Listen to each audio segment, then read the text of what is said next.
We've got the Nomadia shower. What an absolute game changer this is.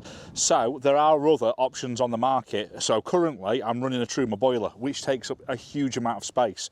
In my Land Rover, I've got more like the BOVUK style shower, but that requires a great big LPG gas bottle or underslung kit. It's no good if you've got a small setup or if you're limited for space. This here is the most compact instant hot water shower that I have ever seen. So in the back of it, we have got a gas canister. You're getting a lot of gas and a lot of runtime for very little money. It's the same one that I'm running for my Ridge Monkey. So when I put 4 of these in the vehicle, I know that I can use some for cooking and some for hot water. These at the minute are running around about 4 of them for 20 quid or something like that from the fishing shop. So it's not an expensive ticket to run. As well as that, you get on this size bottle an hour of runtime. So an hour out of less than £5, your average shower is going to be what? 3 minutes to get all wet and soaped up and everything, a couple of minutes to get washed off. That's a lot of showers for a £5. As well as that, this has got its own built-in battery supply. So you're not having to plug it in, because a lot of vehicles don't have plugs everywhere, or you don't want leads trailing all over the place. This has got over 2 hours of runtime on its own internal battery, which you can use as a power bank to charge your phones and other accessories anyway. It's got a full LCD display on the front of it here with a percentage that you've got left in the battery. It also gives you a full rundown of temperatures. So actually on the water itself, when you've got this thing connected up, this will lift the water temperature up by 40 degrees. So even if you were in -10, you can still have a 30-degree shower.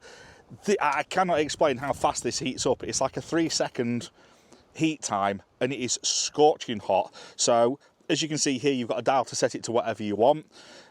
Whoever wants that on max is an absolute psychopath, because it gets very hot very fast. And especially if you were running this from the pump into the shower and then back again, it's going to heat that water real fast in that container if you're wanting to do some washing up, something like that. However, for a shower, really fast. So what we've done, we've connected up the gas bottle in the back of it now.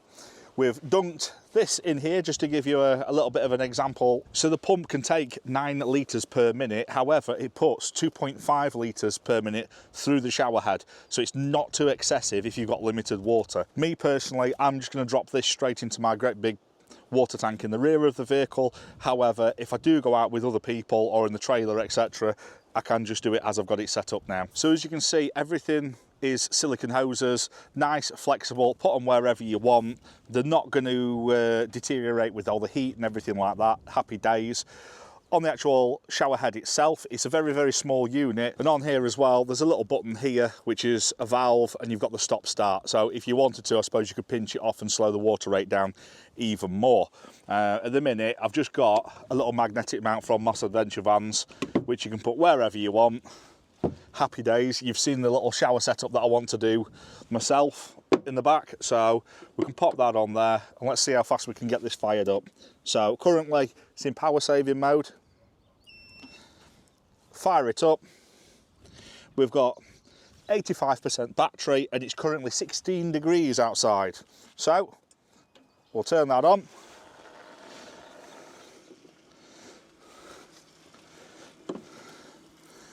Cold. Boiler's kicked in now. That's now shower hot. That's shower very hot. That's shower too hot to put your hand under. And as you can see, that's a lot of steam. So that's on max. We can turn that right down now. And on the front of it here, yes, we have got a temperature gauge. That was up to 70 degrees right then. So there you go, it's that simple. Other than stripping off, which I'm sure you don't want to see, having a shower, it does exactly what it says on the tin. It is an outdoor portable water heater and it absolutely excels at that. So there is a discount code available, however it's not been sent to me through yet. So what we'll do, best bet is, as soon as I do get the discount code, I will put it in the description box. If you haven't got it and you are interested at the time of watching this, drop them a message, say you've seen it through me, and I'm sure they'll sort you that discount out straight away. They've already confirmed that.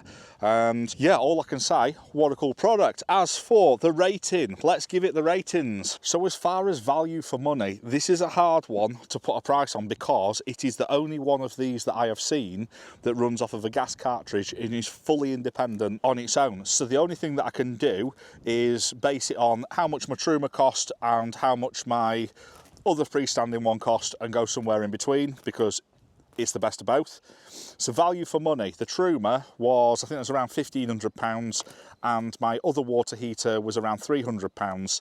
This currently is around the £400 mark, depending on whether you get the bag, depending on whether you get the other accessories, etc.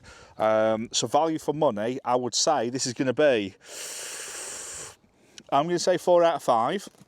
Because although it is really good value for money, I think when it gets more popular, it is going to come down and then it'll sit at the right price. Build quality. I cannot fault any part of this. It's nice pressed steel on this. All the fittings are nice. I think maybe slightly better shower head could go on there because that is quite fat to go on most shower fittings. But every part of it, I can't fault. Nice LCD display, nice, easy to use, nice charge points. Yeah, I'm gonna say that's a 5 out of 5. Practicality, nice grab handles everywhere where you need to move it round. Great big knob on the front, on off bottom there. It can't really get any simpler to operate. The only thing that is a little bit of a faff on it, which I think is because it's a space saving thing, is in the back here, you have to remove the gas tank every time, which I suppose is good for safety, to stow these a little bit away a little bit. These do take up a lot of room. So I'll probably say again, 4 out of 5. There could be slight things changed and all the rest of it, but I still think it's very, very good. And finally, we've got Liam's category all of its own, the alley factor of it. Well, once again, I know I'm biased because I went out and specifically got this, so I'm gonna like it. I think this is alley as. What other products out there do this job so small, so compact, self-powering, self-fueling? You can drop that straight into a river or a stream or something like that, because let's face it, that's going to jump in anywhere. You've got a little filter on there, it's nice and robust. Drop that in wherever you need it, put your shower up. Happy days. That is just alley as. So 5 out of 5 for alley factor.